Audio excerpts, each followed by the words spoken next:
Hey guys, welcome back to chapter 14. In this video, I'm going to work some examples, for how to determine if a salt is acidic or basic. Just as a quick refresher, the things I'm going to utilize are our list of rules. So if it is from a group 1 or group 2, will not affect the pH. Transition metal and from a weak base, it will affect it, and it'll have an acidic effect. If it's an anion from one of the big 5, it will not affect the pH. But if it is from anything else, really, it'll affect the pH, and it'll have a basic effect. And then here's kind of our 3-step process. So break it apart, remove any neutrals, so identify any neutrals, and then determine if it will be acidic or basic. So here's our first group. I'm going to work these with you, and then we have another group. I think you should pause the video and try them on your own. So for barium fluoride, so the first thing I'm going to do is break it apart into its ions. So we've got barium, and we've got fluorine or fluoride. Okay. Next thing I need to decide is where it falls on the list of rules. So barium, I find barium as a group 2 metal. It's got a 2+, it's a group 2 metal. So that will not affect the pH. That one will be neutral. Fluorine. So again, fluorine for the anions, the question we ask ourselves, is it one of the big 5? So hydrochloric, no. Hydrobromic, no. Hydroiodic, no. Nitric, sulfuric, no and no. So this one will affect the pH. Now we have to decide what effect will it have. And I will tell you it has a basic effect. So if you think about these ions coming out, like the positive will always come to the left, the negative will always come to the right. There's this like A-B pattern, okay? So if the positive always comes out to the left, and if it does affect the pH, it'll be an acidic effect. So that's where we get this AB. If the anion always comes out to the right, if it affects the pH, it will always be a basic effect. So that's the B to our A. So if you're having a hard time remembering if it's going to be an acidic or a basic effect, just remember A, B. All right, for the next one, silver nitrate. So first step is to break it apart into its ions. So we're going to have silver.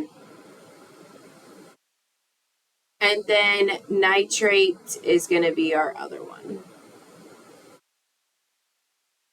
So first question here, is silver a group 1 or group 2 metal? It is not. But where do we find silver? Yeah, silver is a transition metal. So the transition metal will have an effect on the pH. And again, if we follow this A-B pattern, it will have an acidic effect. Nitrate. So really the question we have to ask ourselves here is it one of the big 5? So hydrochloric, no. Bromic, no. Iodic, no. Nitric, yes.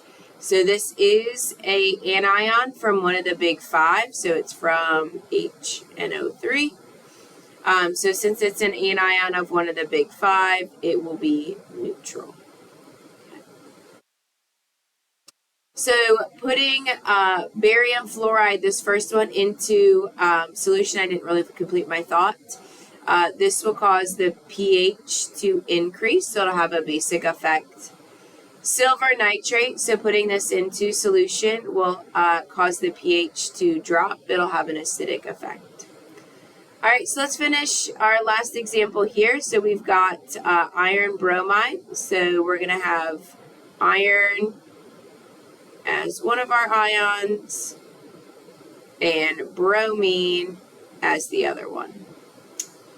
So iron, is that a group 1 or group 2 metal? It is not. Where do we find that one? Yep, it's a transition metal. So transition metals will affect the pH and they will have an acidic effect. Bromine, is that one of the big 5? So hydrochloric, bromic. Yep, it is one of the big 5. So it's one of the big 5. It will not affect the pH. So putting iron bromide into solution would cause the pH to drop. It would have an acidic effect.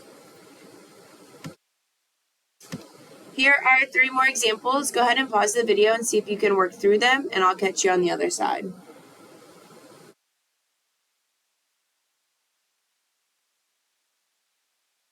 All right, so we're going to break these apart and decide what effect they have on pH.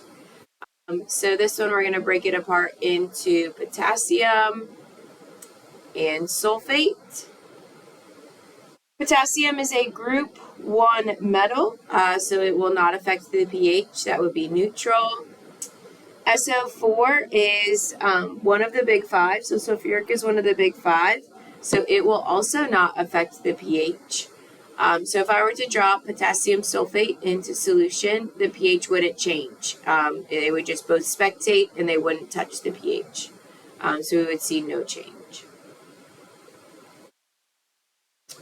All right, we've got sodium and nitrite. So sodium is a group 1 metal.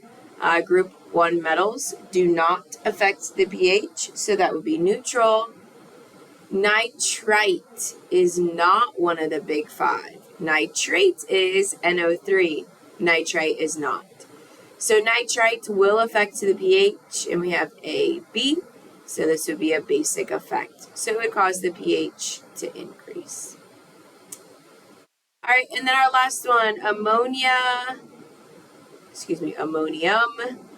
and chlorine. So ammonium is that one example of a weak base that we will see.